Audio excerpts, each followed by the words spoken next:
The Roman Empire invaded Britain in 43 AD. At that time, the people living in this particular area near to this site were a Celtic tribe known as the Silurs. By 75 AD, the local Silurs had been subdued to mostly peacefully work with the Romans in this general area. In 75 AD, this site was established by the Romans and it was named Venta Silurum, nowadays known as Caerwent. Venta Silurum was a fortified Roman town.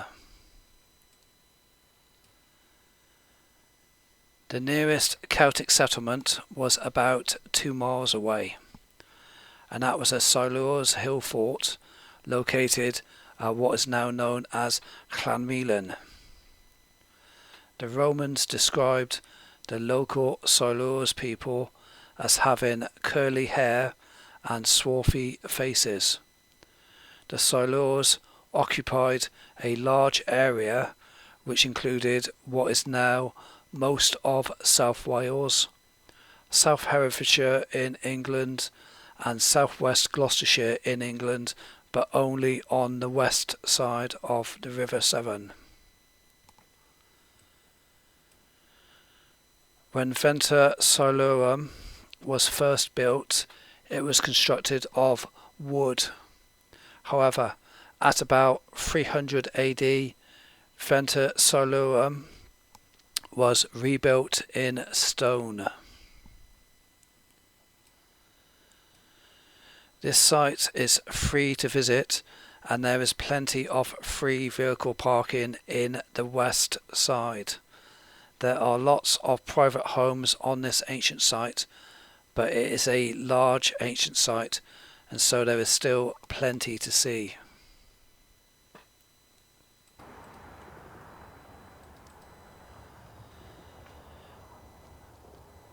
This area has some stone remains of Roman shops and Roman houses that were located within the north side of Venta Silurum.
We are now going to look at some stone remains of a Roman temple.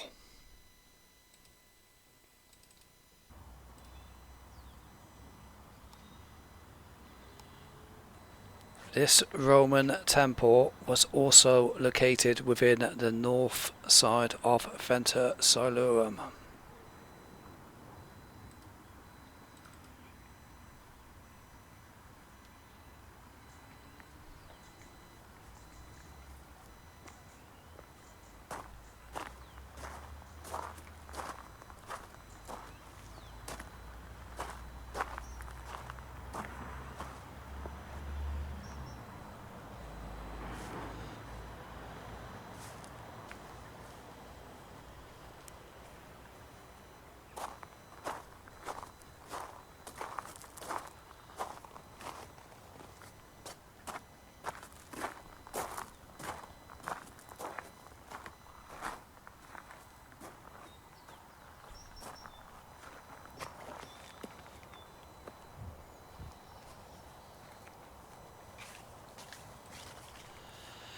This is the west gate, and the road going out was a Roman road, basically what is now the A48 main road, and following that road for about 15 miles came directly to Isca Augusta, nowadays known as Caerleon.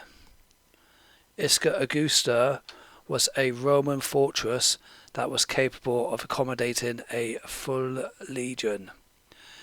A legion was about 5,000 Roman soldiers.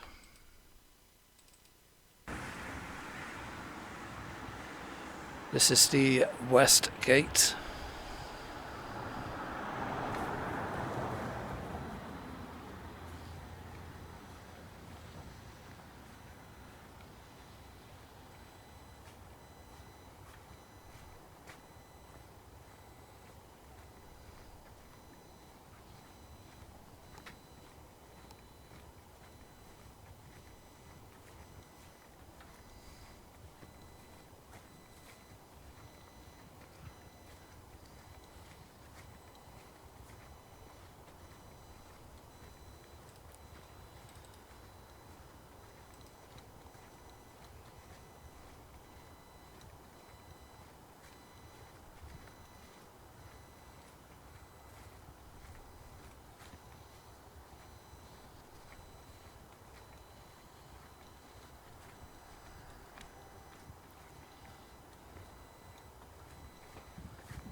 This is the southwest corner.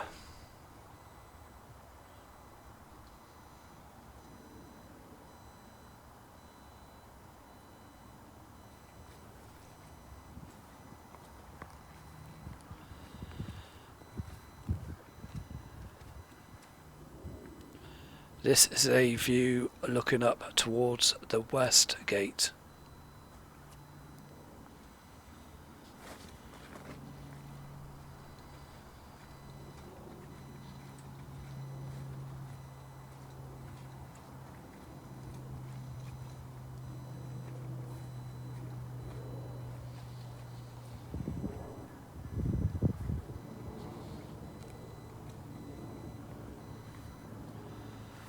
We are now walking along the south wall. The south wall is in the best condition for this site. To see the stone remains of the wall and the remaining bastion parts.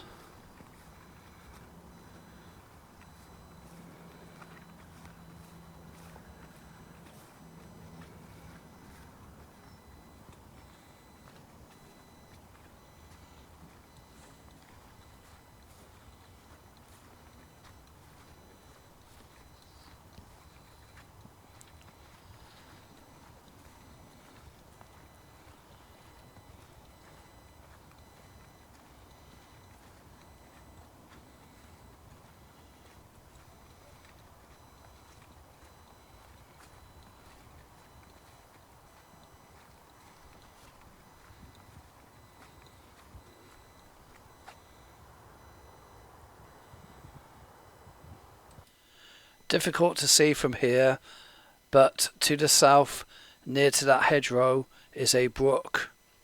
It is believed that in Roman times that would have been a larger waterway, and there would have been ships that could travel on that waterway to and from Venta Silurum and the Severn Estuary.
There would have been many bastions, basically fortified towers adjoined to the walls. There is a lot of stonework remaining of this particular bastion, considering it is about 1700 years old.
This is the south gate.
During the early medieval period, this site was used by the Welsh as a fortified town, but during the late 11th century AD, an army led by Norman soldiers took over control of this site, and they created a large earthwork tomb in the southeast corner with a large wooden tower built on top of it for a motte.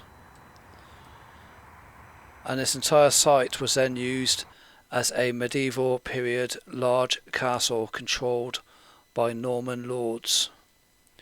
Only earthworks of this Norman period motte remain, and it appears that the Normans didn't build any new stonework on the perimeter walls here, because the walls here just appear to be Roman style.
The white in that mortar is lime, and lime makes mortar very strong.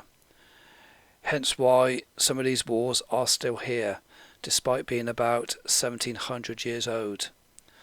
Nowadays, most general builders don't normally use lime in their mortar mix, but lime in a mortar mix is great for strength.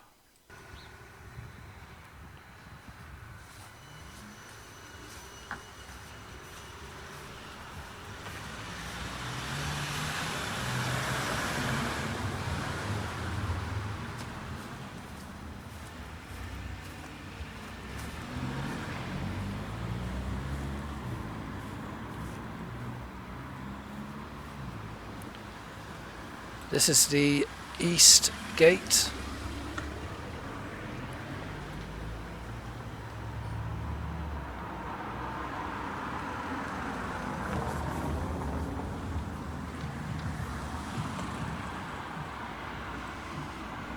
The road going out from the east gate was a Roman road, basically what is now the A48 main road. Following this road for about 10 miles came directly to the start of Ariconi. Ariconi was an industrial area mainly for open cast mining of iron and lead. Ariconi was the second biggest producer of iron and lead in Roman Britain. There is another episode specific for Roman Ariconi.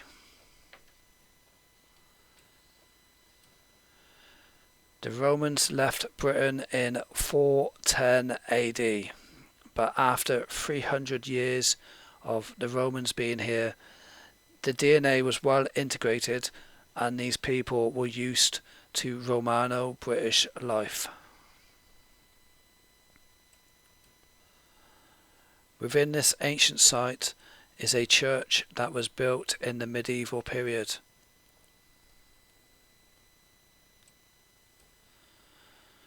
Within this ancient site is a pub, the Coach and Horses, which is ideal for a refreshment. There also used to be the Northgate Inn, which was a pub adjoined to the ancient North Wall. Sadly, that pub closed a few years ago.